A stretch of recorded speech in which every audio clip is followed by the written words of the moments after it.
Hola, ¿qué tal? Esta es la exposición del grupo número 2 en la materia C++ y programación orientada a objetos. Mi nombre es Angeli Mena y les voy a hablar sobre las clases. ¿Qué es una clase? En programación orientada a objetos, una clase es la representación de una idea en la cual se describen a un conjunto de objetos con características comunes, los cuales van a constar de atributos y métodos con los que se van a identificar como una clase específica. Para esto le vamos a dar un ejemplo, para explicarles en sí qué es una clase. Las clases, como les dije, constan de objetos.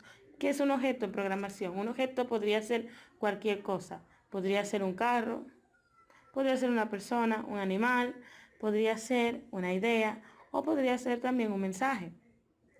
Bien, aquí vamos a tener lo que son dos objetos, el objeto María y el objeto José, los cuales tienen características comunes. Estas primeras características que necesitamos son los atributos o propiedades que podrían ser su nombre, su apellido, su edad, su sexo, su estatura, etc. Luego vamos a tener lo que son sus acciones o métodos, los cuales podrían ser como comer, dormir, aprender, crecer, entre otras cosas. Estos dos objetos tienen ya sus características comunes, aunque no importa si los datos coinciden o no, lo que importan son los atributos y las acciones que sean similares. Bien, los cuales lo van a calificar como una instancia de una clase específica. Podemos decir así que son objetos que forman parte de un mismo conjunto, al cual llamaremos la clase persona.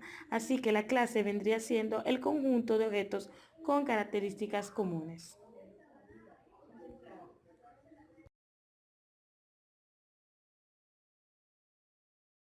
Hola, soy Jonathan Moquete y me toca introducirlos en el tema de la creación de las clases. Primero, rememoraremos los términos clase y objeto. Una clase define un nuevo tipo de dato que especifica la forma de un objeto. Una clase incluye los datos y el código que operará sobre esos datos. Además, una clase enlaza lo que son datos y códigos. Los objetos son instancias de una clase. Además, una clase es esencialmente una serie de planes que especifican cómo construir un objeto. Es importante tener claro lo siguiente. Una clase es una abstracción lógica, lo que significa que hasta que no son creados los objetos dentro de una clase no existe en representación física dentro de la memoria. Aunque hay clases muy simples que pueden contener solo códigos como solo datos, la mayoría de las clases contienen ambos. En conjunto, los datos se almacenan en las variables y el código en las funciones. Colectivamente, las funciones y variables que constituyen una clase son llamados miembros de la clase. Habiendo introducido lo que es el tema de la creación de clases, vamos a explicar cómo son las creaciones de las clases. Una clase es creada con una palabra clave, class. La declaración de una clase es similar sistemáticamente a lo que llamábamos estructura o struct y tiene muchísimo que ver. Aquí tenemos un ejemplo. La siguiente clase define un tipo llamado CRender, el cual es usado para implementar operaciones de renderización en este caso. Como se puede ver, todos los miembros de CRender son declarados dentro de la declaración class. La variable miembro de CRender es tipo buffer. La función de miembro es mRenderizar. Otro de los ejemplos, y para explicar bien lo de estructura, para declarar una clase, todo lo que se necesita es escribir una definición de estructura y sustituir la palabra reservada struct por class. Por ejemplo, este ejemplo que tenemos, una clase empleado con campos como el nombre, el departamento, la posición, una función que nos permita imprimir la información quedará de esta forma, como podemos ver en el ejemplo que tenemos presentando. Lo siguiente que tenemos que demostrar y enseñarles es el tipo de especificadores de acceso. Aquí un ejemplo que presentamos de los especificadores de acceso que tenemos disponible. Existen otros, pero estos son los principales. Lo que son class, cuando definimos la clase, ponemos el identificador de la clase y luego ponemos el tipo de especificador de acceso. Los especificadores de acceso pueden ser de tres tipos: privado, público o protegido.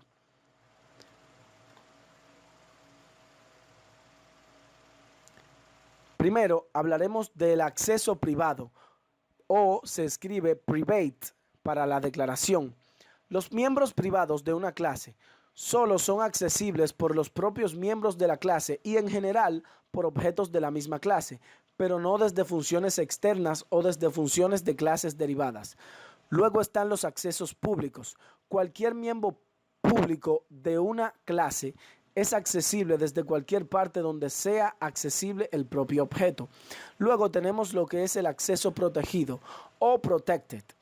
Con respecto a las funciones externas es equivalente al acceso privado, pero con respecto a las clases derivadas se comporta como público. Cada una de estas palabras, seguida de dos puntos, da comienzo a una sección que terminará cuando se inicie la sección siguiente o cuando termine la declaración de la clase. Es posible, claro está, tener varias secciones de cada tipo dentro de una clase.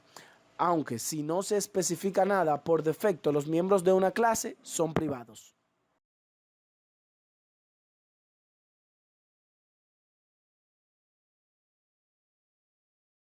¿Qué es un objeto? Un objeto es una instancia de una clase. Por lo tanto, los objetos hacen uso de los atributos y métodos, que estos son sus funciones y procedimientos de su clase correspondiente. En los objetos se agrupan datos de acuerdo a la característica principal del mundo real. Estos elementos se conocen como su tamaño, color, etc. Aquí tenemos un breve ejemplo de lo que son los objetos. Como ya dijimos, un objeto es una instancia dentro de una clase, por lo cual para obtener un objeto debemos de instanciar una clase. En este caso creamos una clase que es clase polígono, donde obtenemos varios objetos que guardan propiedades entre sí. Estos tienen sus atributos y métodos. Entre los atributos está el vértice, color del borde y color interior. Sus métodos son las acciones y funciones que realiza este objeto. En este caso sería dibujar, borrar y mover. Estos objetos tienen propiedades, métodos y herencia. Entre las propiedades serían circulares, cuadrados y rectangulares. Dijimos que los métodos que realizarían serían dibujar, mover y borrar. La herencia. Esta consiste en lo que tiene igual a otro. Consiste en que puede crearse un objeto a partir de otro objeto existente. El nuevo objeto hereda todas las cualidades del objeto del cual se deriva y además puede añadir nuevas cualidades y mejorar las ya existentes.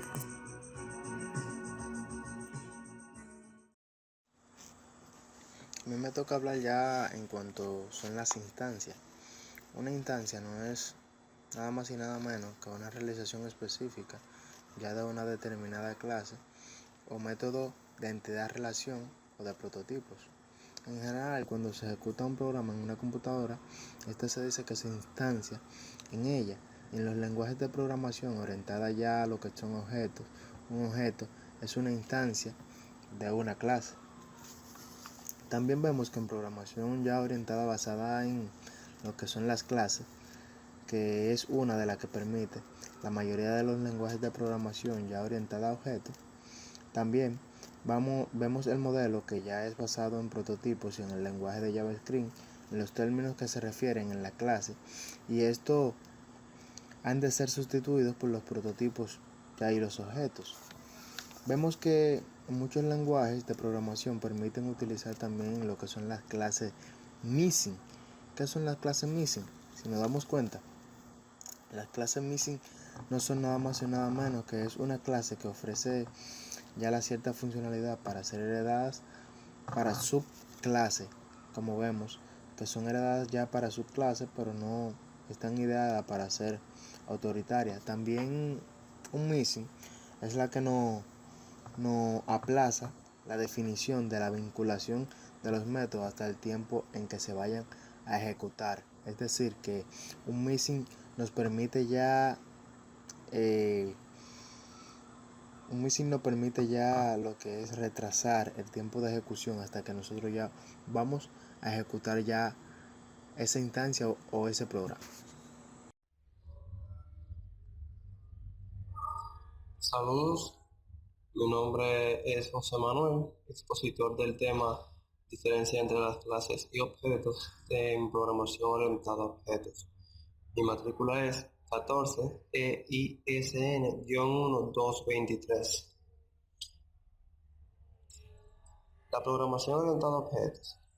En un programa, uno de los motivos principales por los que los programas orientados a objetos resulta confuso es por prácticamente la confusión que existe entre la clase y un objeto. Una vez que se aprende la diferencia, se puede identificar qué serán las clases y qué serán los objetos. Una clase solo tiene sentido en tiempo de programación. Se utiliza para definir qué aspectos tendrán los objetos que se crearán durante la ejecución del programa. Es decir, son una especie de molde o planilla a partir de la cual se crearán los objetos posteriores. Durante la ejecución de un programa, los objetos están vivos en la memoria de la computadora, por así decirlo. Dichos objetos tienen existencia, es decir, nacen, viven, algunos de ellos se comunican entre sí y finalmente mueren. Cada objeto representa un ente particular de la aplicación, como por ejemplo el cliente Alberto Ruiz o el pedido número 318784. Para poder llevar una existencia útil. Buenas, mi nombre es Isaías Peña y le estaré hablando sobre las funciones en la programación orientada a objetos. Las funciones son un conjunto de instrucciones que realizan una tarea específica.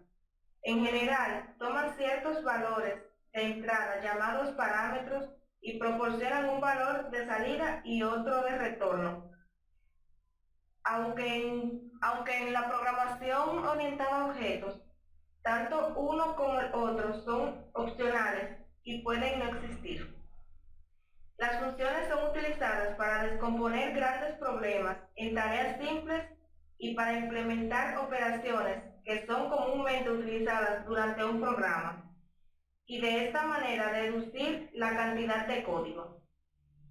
Cuando una función es invocada, se le pasa el control a la misma. Una vez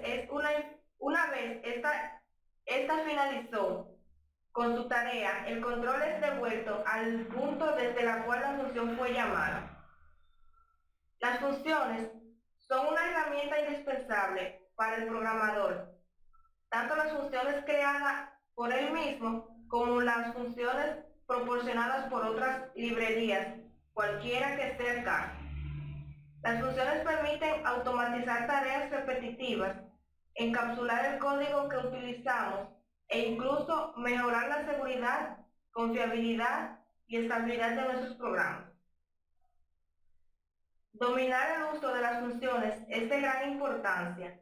Permite modularizar nuestro código, separarlo según las tareas que requerimos. Por ejemplo, una función para abrir, otra para cerrar y otra para actualizar, etc. Básicamente, una función en nuestro código debe contener la implementación de una utilidad en nuestra aplicación. Es decir, que por cada utilidad básica, abrir, cerrar, cargar, mover, etc., sería adecuado tener al menos una función asociada a esta. Buenas tardes, mi nombre es Gabriel Dionisio y yo le voy a hablar acerca de cómo llamar una función.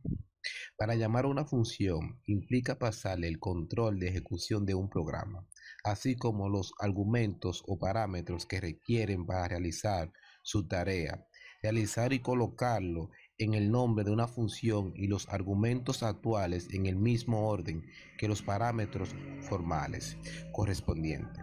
La sintaxis del lenguaje permite también la llamada a una función a través de un puntero o funciones e incluso de diferencia, aunque estos últimos sean menos frecuentes. Cuando las funciones son miembros de clase, la llamada sigue una sintaxis especial. En estos casos, incluso existen operadores especiales para invocarla a través de su puntero. Cuando se llama a una función dentro de una expresión, el control del programa se pasa a esta y solo regresa a la siguiente expresión de la que ha realizado la llamada cuando encuentre una instrucción de retorno o en su defecto la llave de cierre al final de una función. Cuando cualquier expresión puede contener una llamada o una función, esta llamada puede ser parte de una expresión simple, como una asignación, o puede ser uno de los operadores de una expresión más compleja. Debemos recordar que los argumentos que utilizamos en la llamada a una función se denominan argumentos reales. Estos argumentos deben coincidir en el número, en el tipo, los argumentos formales o parámetros de la función. No olvidemos que los argumentos formales son los que se utilizan en la definición y en la declaración de una función. Los argumentos reales, que pueden ser variables, constantes o incluso expresiones más complejas. El valor de cada argumento real en la llamada a una función se transfiere a dichas funciones y se le asigna el argumento formal correspondiente. Generalmente, cuando una función devuelve un valor, la llamada a la función suele estar dentro de una expresión de asignación, como operador de una expresión compleja o como un argumento real de otra función.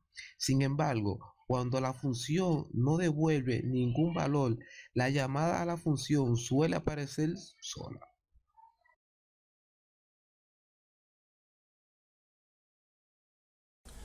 Funciones, miembros en C++. Generalmente en las clases se suelen ubicar los datos, miembros, bajo la etiqueta privada y las funciones miembro bajo la etiqueta pública. Esto favorece a una buena ingeniería de software.